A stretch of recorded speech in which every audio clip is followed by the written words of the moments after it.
Okay, so we left off early last time because of the guest. Oh,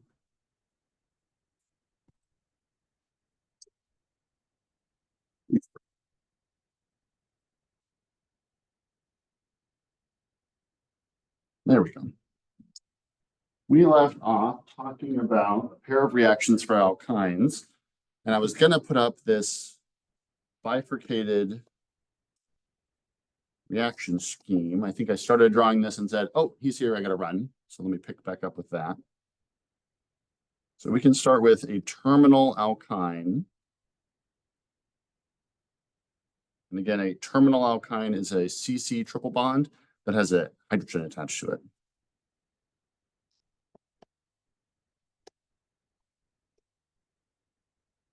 That's important because if we have a terminal alkyne, you can take this one of two different ways.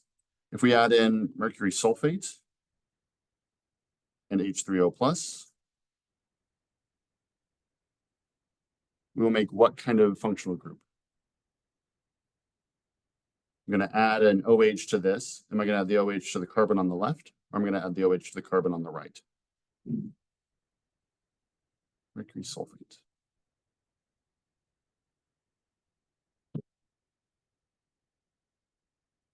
That's right, the carbon on the left, because this is the Markovnikov alcohol addition.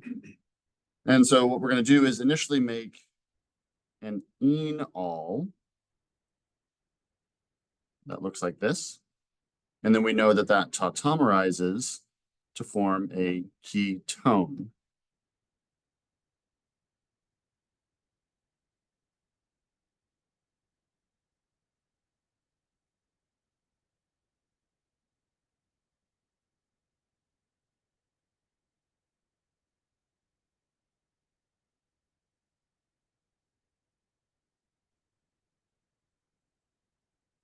So if we use mercury sulfate and H3O plus, we can turn this into a ketone.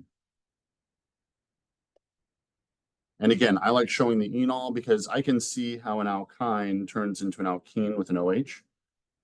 I think it's harder to see how an alkyne turns straight into a ketone on the other side here. We can also use our other reaction, which is hydroboration oxidation.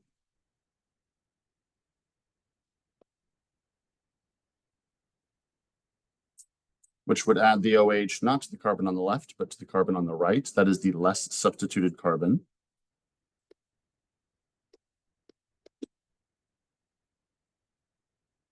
And that would tautomerize as well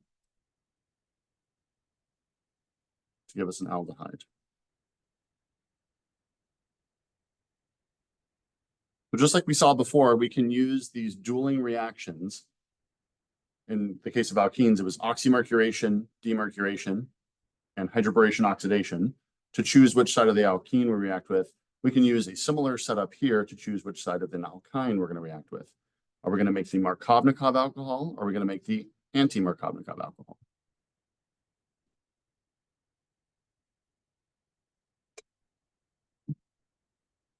So good. Questions about that?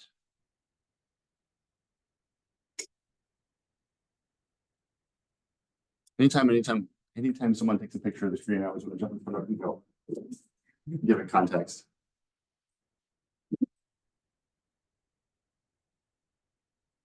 Worked with a guy when I was living in West Virginia that had a really thick West Virginian accent. You know, if you think about like rural Oklahoma, there's a particular accent. In West Virginia, it is something different, y'all. It's adorable. And he would, when he was talking to me about anything, he would stop and his was, does that make sense? So does this make sense? Say it all the time. I wonder what he's doing these days. I haven't kept up with him. They call carts buggies. It's one of those parts of the country. You ever live in a part of the country where they say, like, you go to the grocery store and someone says, get me a buggy? And I was like, where are the Amish people? What are we talking about here? What's that? What? I grew up in Oklahoma. I never heard anybody say buggy. Oh, okay. Yeah, outside of the metro. Yeah. It's a big, beautiful, diverse country out there, isn't it?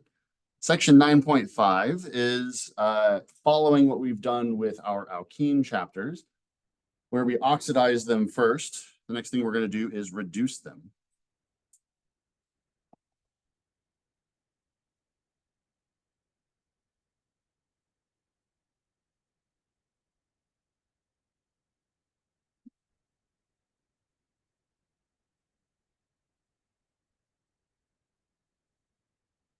All right, if I add H2 palladium on carbon, so that is hydrogen gas with a precious metal that I've deposited onto carbon to give it more surface area, that same thing we talked about previously, I can turn an alkyne into an alkene.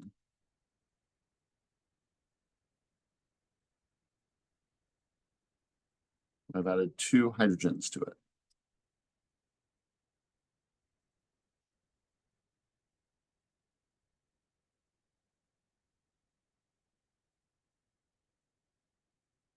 But we know, because we saw this reaction previously, that alkenes react with H2PDC or platinum to turn into an alkane. So I can add another set of hydrogens to that molecule and turn my alkyne into an alkene into an alkane. So it's a tour of hybridization up here.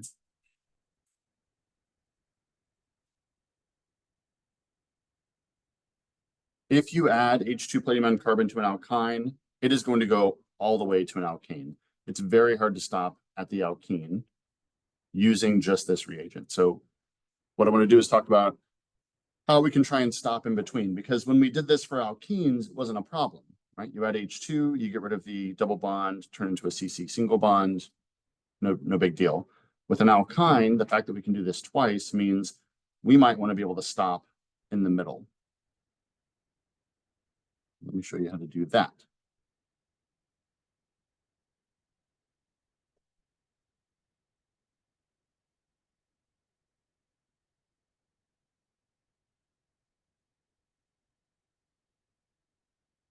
The way we're going to do this actually is twofold. We've got to mess with the process in which we add hydrogens to this molecule. So one way we can do that is to mess with the catalyst. So if we add in hydrogen gas and something called Lindlar's catalyst,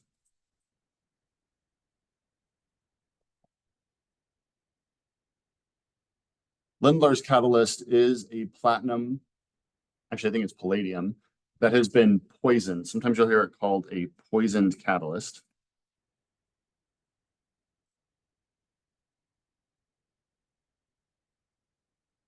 Good morning. And I think that's a pretty severe term, but what we're saying is we're going to reduce the ability of the catalyst to run this reaction. And that's helpful for us because an alkyne is slightly more reactive than an alkene, which means I can get rid of one of those pi bonds easier than I can get rid of the second pi bond. And that should make some sense if you think back to like chapter 1, a long time ago, when you first met me and you were like, why is this guy so excited about organic chemistry? Like second or third lecture. We talked about how sigma bonds are the strongest, pi bonds are a little bit weaker, and that second pi bond is the weakest, right? Because we're getting too crowded. So an alkyne reacts faster than an alkene, which reacts faster than an alkane. So if we can hurt this catalyst, we can slow this reaction down enough to stop at the alkene. Now, if I do this with H2 and Lindlar's catalyst, that's going to occur on a surface of a catalyst, and it's going to add both of those hydrogens to the same side. So if I had an ethyl group over here, it's going to be on this side. If I had an ethyl group over here, it's going to be on this side. Did I form the E or Z alkene? Z. Z's are two high-priority groups. They're on, that's French. They are on the same side. More guttural, angry accent. These two ethyl groups are on the same side. And so this molecule is Z3 hexene. It will stop at the alkene. And in this case, since I use Lindlar's catalyst, it will add the two hydrogens to the same side, the same way that it did up here, which gives us a Z alkene.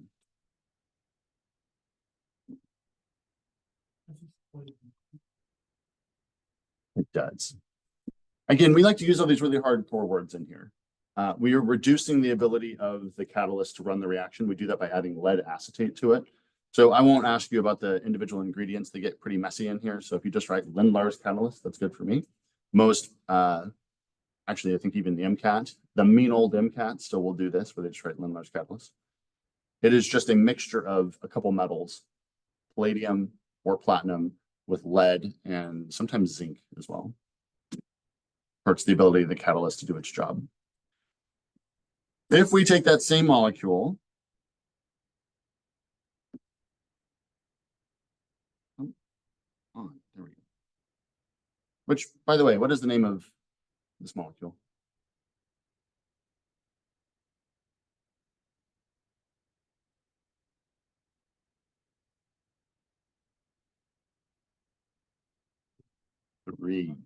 Hexyne, yep.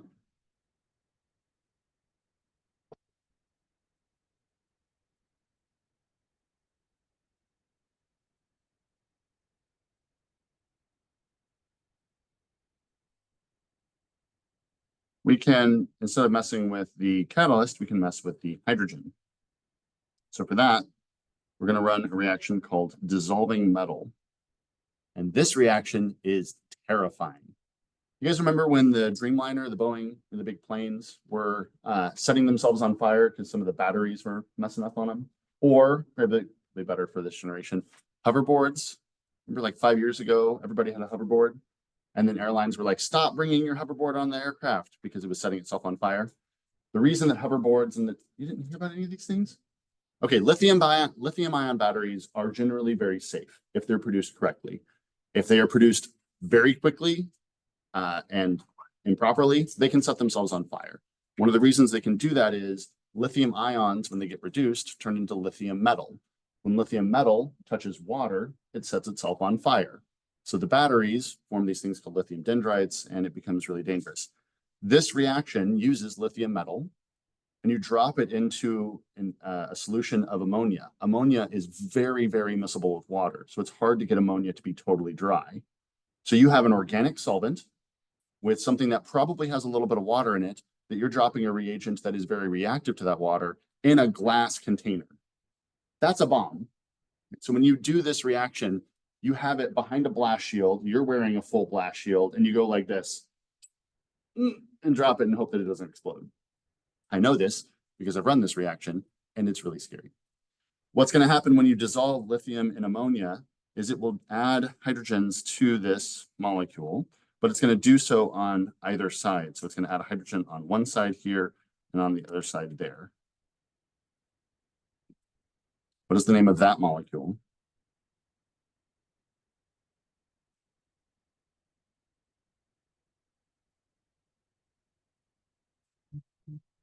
E. 3-hexene. So now we can choose what kind of alkene we want to make. We can either add the two hydrogens to the same side of the molecule and make a Z, or to opposite sides of the molecule and make an E. And again, these pairs of reactions are really helpful because these molecules are very, very similar to each other. They appear very similar to each other, but structurally they have very different outcomes. We talked about trans fats. Trans fats have a very different biological impact on the body compared to a cis fat. So they look basically the same, but functionally they can be quite different. Questions about reducing alkynes?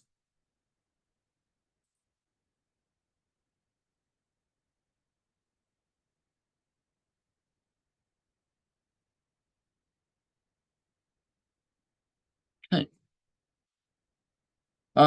There is a section in here about introduction to organic synthesis. I'm going to skip over that for now. That's really more of an OChem 2 concept. And so if you take that class, we'll talk about how to plan out a synthesis and how alkynes fit into that. But for now, do not worry about. Oh, wait. It's at the very end. Sorry, I jumped ahead. I'm skipping over oxidative cleavage of alkynes. Your book is really thorough, goes over every reaction ever known to man, to humankind. That reaction sucks, so we're going to jump to 9.7.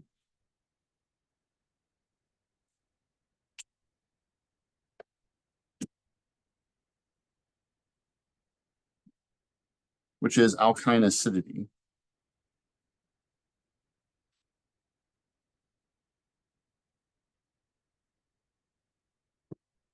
Alkynes can form something called acetylide anions.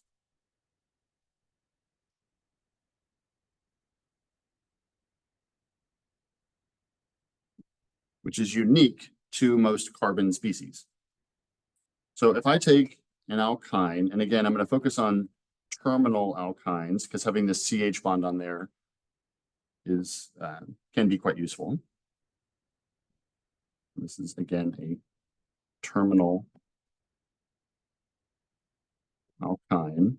I didn't make a big stink about it, but if we look at these previous ones we drew, neither one of these are terminal alkynes because the alkyne is in the middle of the molecule, right? So there's no CH bond on either side of that. This one does have a CH bond. This terminal alkyne can react with a strong base called sodium amide. And I'm not super thrilled about the name sodium amide because when we say amide in this class, we normally think a carbonyl with a nitrogen attached. That's a functional group we know, amide. Amide also refers to a nitrogen with a negative charge. So sodium amide is an ionic species.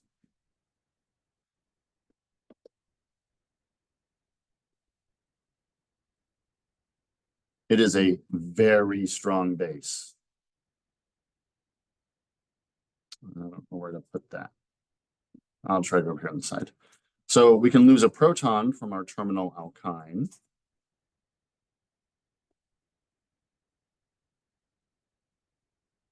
Make this guy, which is the acetylide anion.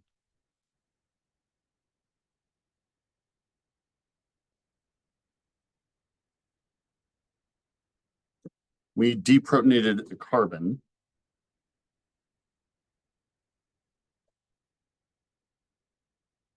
Alkyne.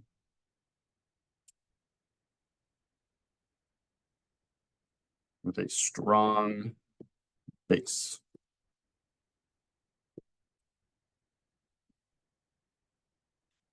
And that should be fairly uncomfortable for all of us.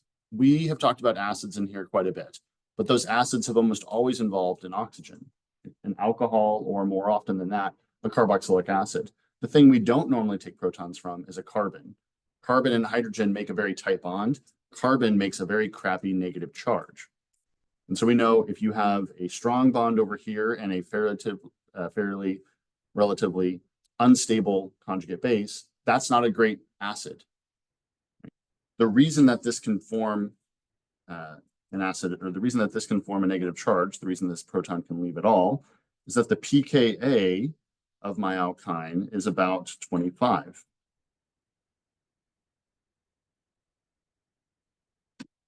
Let's think about, so pKa, remember, tells us about the relative concentration of the products to the reactants. It tells us how likely a proton is to leave a molecule.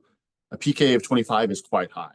So this is not a very acidic molecule, which is why I need such a strong base. But what I want to do is compare that proton acidity to alkanes and alkenes.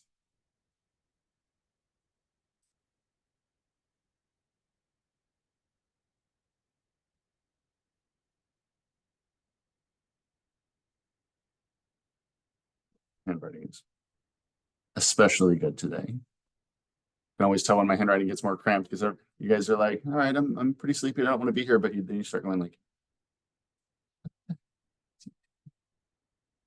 going to compare this to alkanes and to alkenes. If I look at a CH bond of, say, methane, or a CH bond of ethene, and I'm just highlighting each one of these here, the pKa of methane is about 60. The pKa of ethene, one of those protons, is about 44.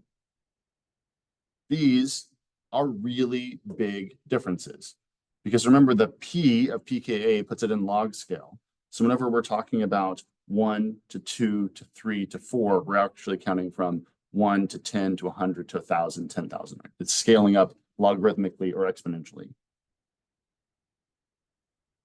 So 60 minus 25 is 35. I'll work this out. This molecule is 35 zeros more acidic. So this is 100 decillion. I had to look that number up. This alkyne is 35 zeros times more acidic than this molecule. That's crazy, right? That is a huge, we're not even talking about like the same type of chemistry anymore. You're not taking a proton from methane, ever. I don't care what strong base you're going to give to it, methane's not giving up the goose. The alkyne, on the other hand, will give up a proton. The question I have for you all is, why is that proton any more acidic than that proton? What's different about those two species?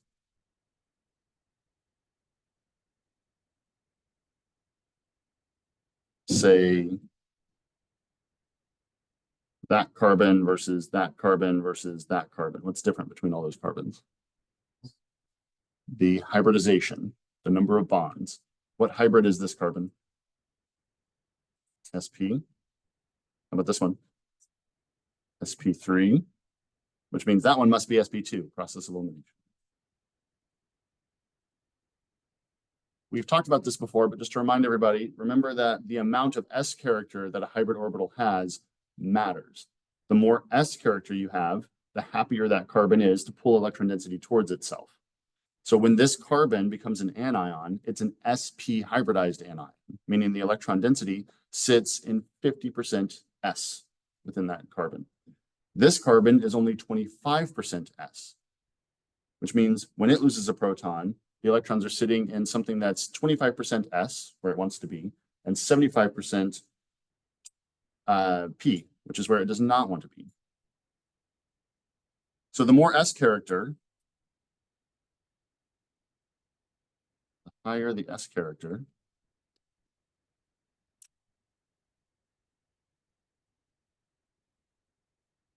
equals more stable conjugate base.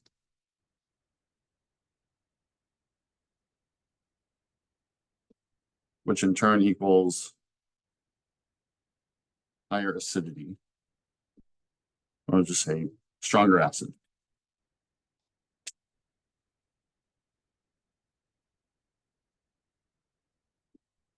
So when we introduce a carbon-carbon triple bond, that sp hybridization makes us gives us access to a different type of chemistry that we have not seen for alkanes and alkenes. So we can make carbon anions. And that's important because if we can make a carbon with a negative charge, that's a carbon nucleophile. And carbon nucleophiles are hard to come by. So being able to prepare a carbon nucleophile is a big deal. Do we remember this S character, chat? It was not too long ago. Fractions, 1 in 4 parts, 3 parts.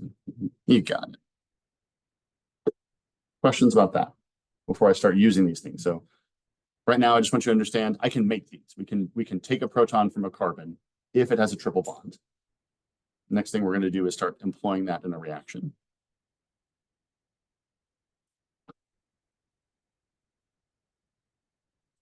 Okay. How do we use these to run a reaction?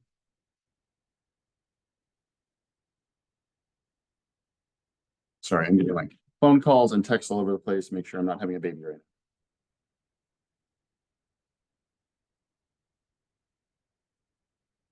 now. I am not currently having a baby. Okay, so 9.8 talks about the alkylation of acetylide anions.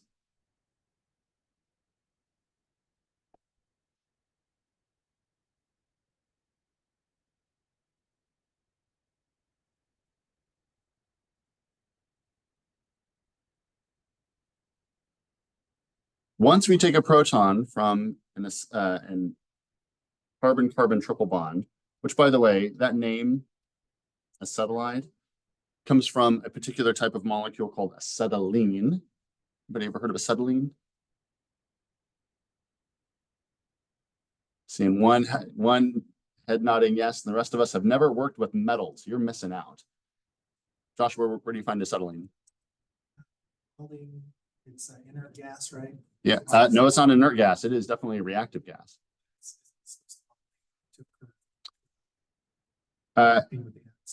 No, so so acetylene is typically used in an acetylene torch. So it's used in welding, but on the cutters.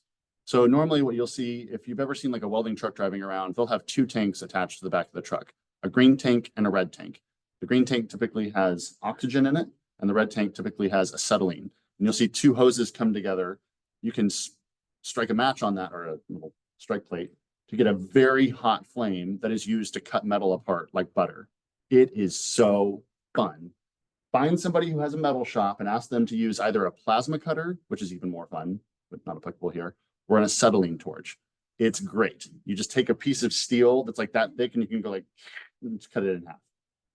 Bank heists in movies, you know, like when they're like, I need in that door. You see sparks going all over the place. Acetylene torch.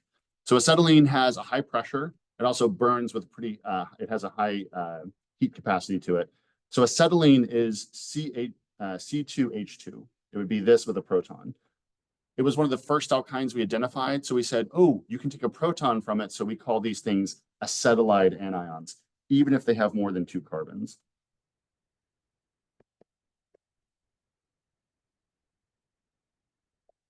The carrier gases they use for welding are typically argon or nitrogen. Yeah. Because you don't want them to spark.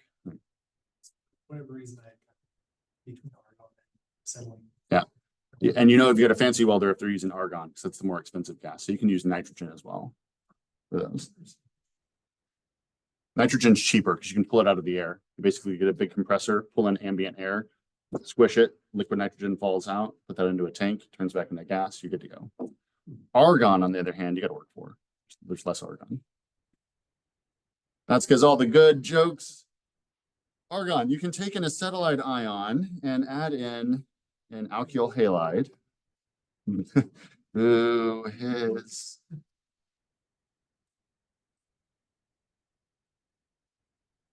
I understand the life of the stand-up comic. I know I am not a stand-up comic, but you can tell how much I try to motivate you guys on a daily basis.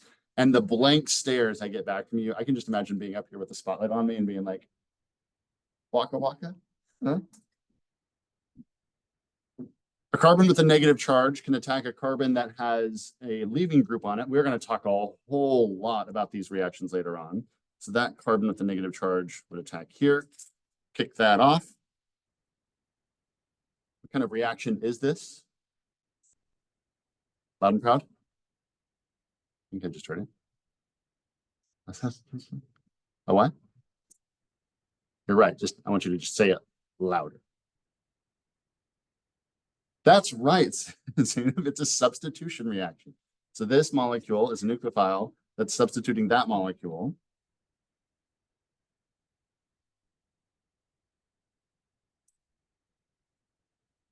I don't know why we're so scared. And it's because there's a recording on, isn't it?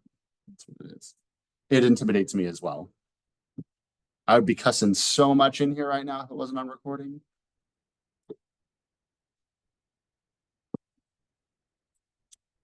But I'm not, so you'll never know. I just made a very special new bond. I think I've talked about this before, but this is a new CC bond. We've talked about CC bonds in here. Let me introduce you to a really stupid face. You're going to see me draw a lot. That is a face going, ah, new CC bond. Why are we so excited about new carbon-carbon bonds? Because they are the literal backbone of all organic chemistry, which makes up most of the chemistry you interact with.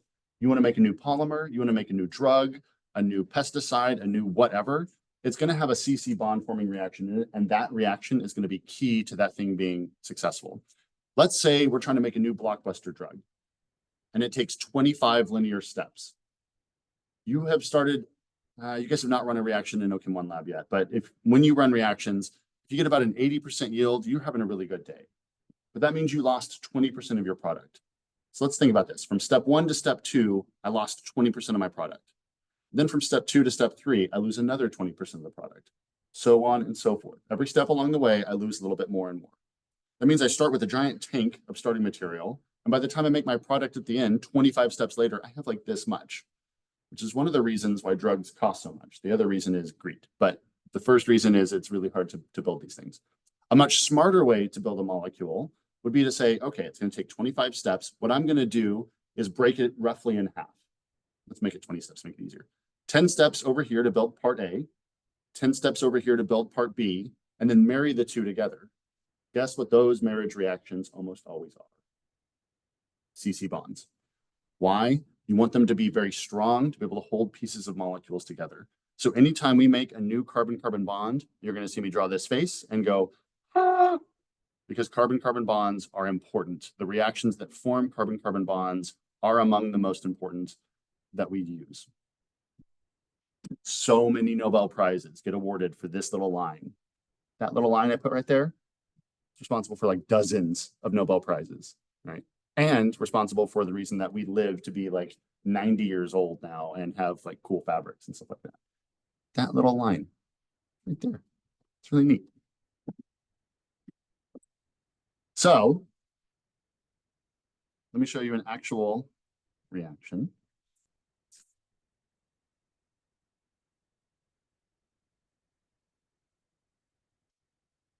Is anybody else super annoyed with drawing alkynes where you're like zigzag, zigzag, and then straight line? It's no good.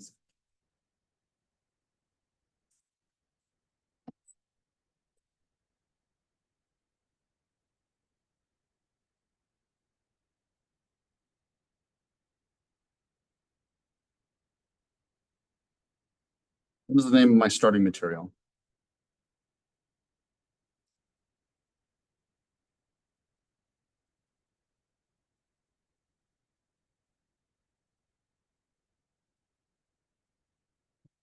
One hex. Fine. Yep. Okay. One hexine is going to react with my first reagent, which is again sodium amide. That's going to take a proton from this. That alkyne, that acetylide anion, and here's the part that I don't like calling an acetylide anion. Acetylide is a 2-carbon unit. There are 6 carbons over here, but we'd still call it acetylide. So, nah. The alkyne anion is going to attack this carbon, pick off the bromine. So I'm going to add 1, 2, 3, 4 carbons to this molecule. 6 plus 4 is 10. So now what we're going to do is really carefully count our carbons because it's super easy to lose track of this. 1, 2, 3, 4, 5 to the triple bond. 1, 2, 3, 4, 5 to triple bond.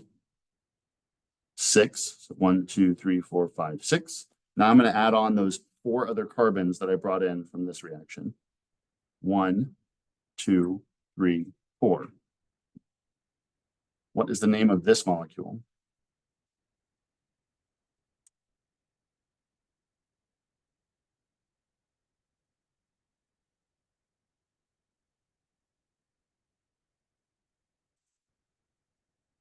Close. So decyne or decine, normally decyne. 1, 2, 3, 4, 5. And I wasn't doing you any favors by this messiness there. Let's keep that off. This is 5-decyne.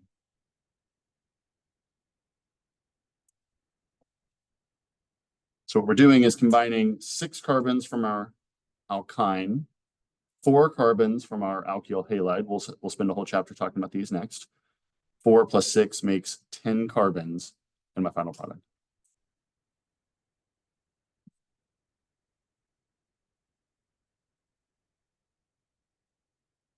And this is where the section that I was telling you about earlier comes in about organic synthesis. That's where my little face comes in over here. You can't have a blue face. That little face, I actually don't like about the face at all. That face is the face of organic synthesis is a important thing. So if you want to read more about real talk, who's opened the book? Who's like clicked on the book this semester at all? Fess up. I haven't looked at the book at all. Anybody?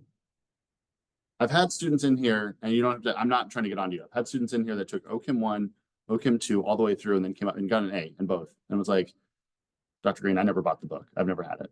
I've never done the homework, never touched anything. And it's like, I don't approve, but I'm not here to argue with you because you learned the material. I hope you are checking out the book. It is free. So the barrier to entry here is nothing. So when I'm putting up these sections, I hope it helps where you can go back and double check if you've missed on things. So the section I'm talking about here is 9.9. If you want to read more about the majesty of organic synthesis, we're going to skip it.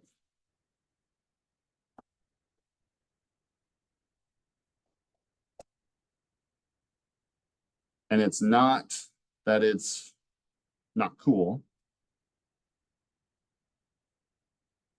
It's that we got other places we got to go. Like chapter 10.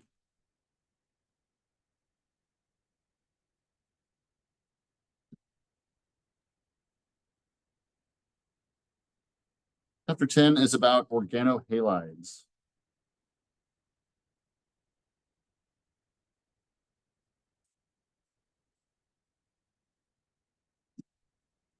As we have done for alkenes and alkynes and alkanes, the first thing we need to do is talk about naming. But because we are getting so good at naming, we're also going to talk about structure.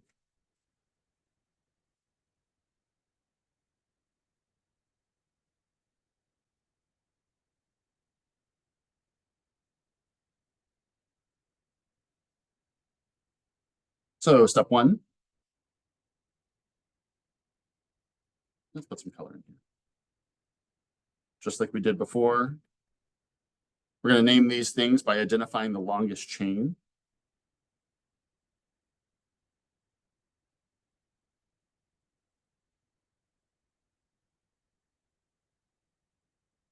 We're going to do that to name the parent molecule. Step 2, we're going to number the carbons in the chain,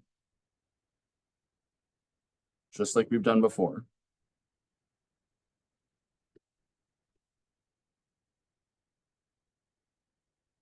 Although the thing that's going to be a little strange about organohalides is that we are going to give priority to the lowest, to whatever substituent has the lowest number.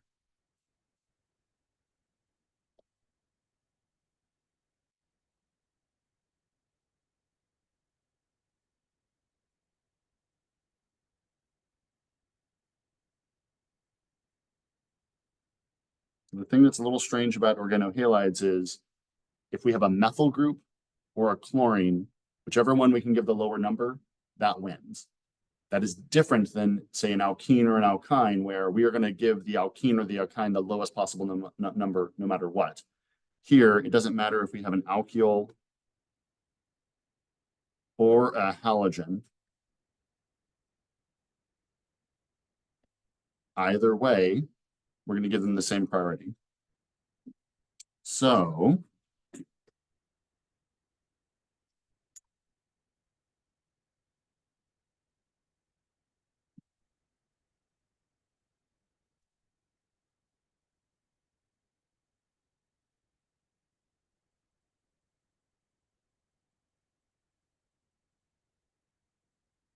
what is the longest chain in this molecule?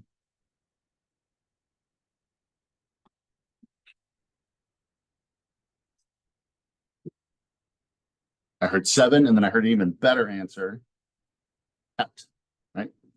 Should I number this from the left or from the right?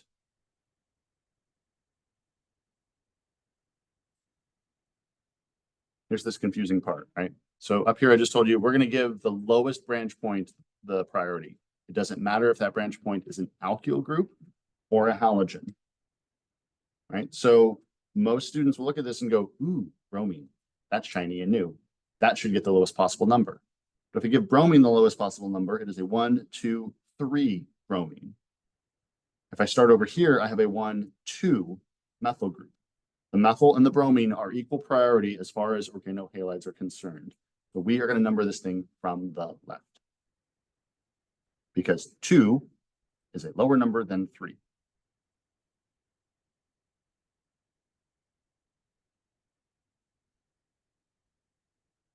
You know the rest of this. We put the numbers and the substituents on there. We alphabetize them. What is the name of this molecule?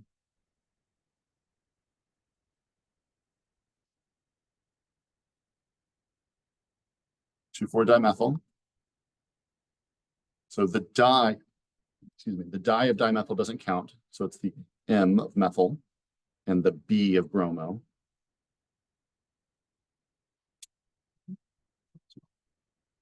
Five bromo.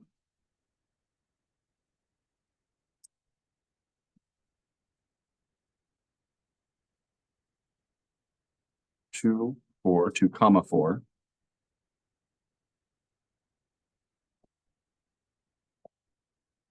Dimethyl heptane.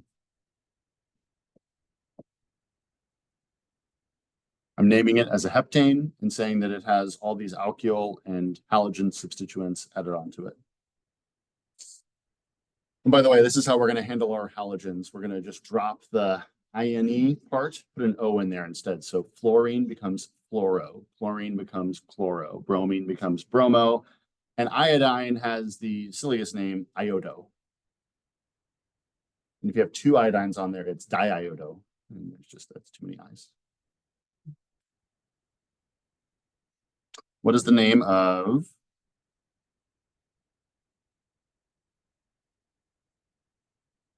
this very similar but different molecule?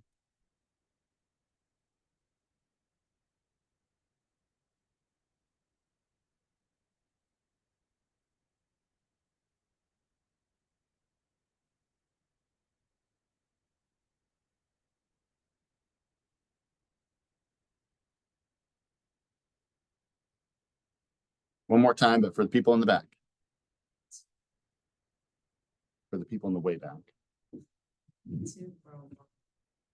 She's like really far back there. And people are being noisy, really. You can't hear her at all, can you? No, you totally can't. Yeah, she can't hear. Yeah. You were getting quieter. 2 bromo.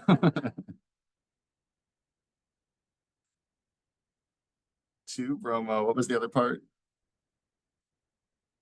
4,5-dimethyl heptane. Thank you.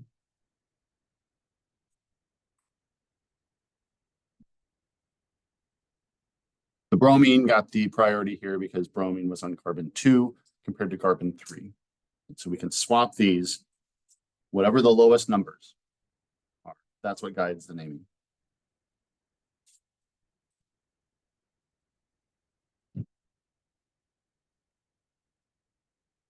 That make sense? Sorry, does that make sense? This is basically the same naming before. Yes, it is. The only difference is that we're adding in halogens here. So we have both alkyl groups and halogens. You can actually take, I think the naming of organohalides really should be taught probably right on top of alkanes. It is alkane naming, we just add in these halogens to it, but you follow all the alkane rules. That's unique because every other functional group we're going to talk about, when we call something an alcohol, the alcohol gets the priority. When we call something an alkene, the parent name alkene, it gets the priority. When we call something an organohalide, it's wherever the halogen ends up. Why? Probably because that's how we discovered them. And so we were like, oh yeah, these are basically like alkanes. We'll name them like alkanes. There are a couple common names I want you to be familiar with.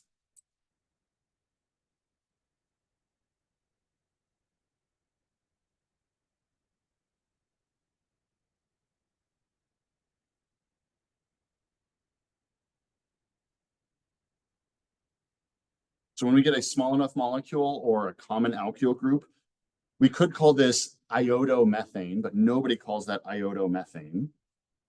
The common name for this molecule is methyl iodide. So here we're calling it as an iodide, which makes it sound like an anion, but it's not. There is a space in here. So methyl is that group attached here, iodide, the other side. And you'll see that for some other common groups. What kind of common alkyl group is this? It's a propyl, but the chlorine's attached to the middle carbon, so that is a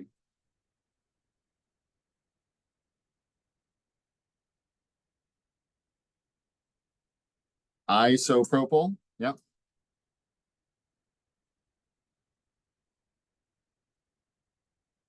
That'd be isopropyl chloride.